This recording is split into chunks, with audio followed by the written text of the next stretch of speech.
Hi friends, మేము ఓ 3 ఎకరాల ఉలవ పంట వేసాము. నేను ఇప్పుడు మీకు చూపెడుతున్నది ఉలవలో ప్రధానంగా ఉలవ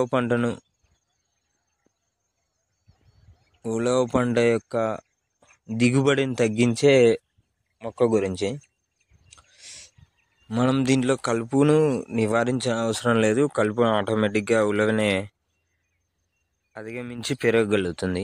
కానీ ఈ మొక్క మీరు చూస్తున్నది ఈ కలుపు, నేను దీన్ని ఏమంటారో నాకు కూడా తెలీదు.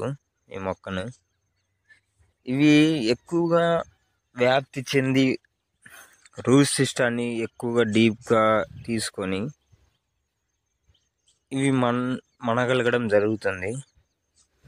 మీరు వీటిని తొలగిస్తే కొంతవరకు దిగుబడి పెరగడానికి సాధ్యపడుతుంది.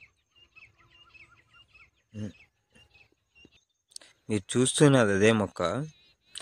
మీకు ఎవరికన్నా తెలిసింటే కామెంట్లో రాయండి.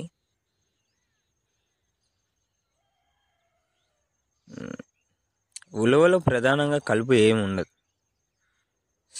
కలుపు సమస్యను తనంతట తానే నివారించుకోగలదు. మేము దీంట్లో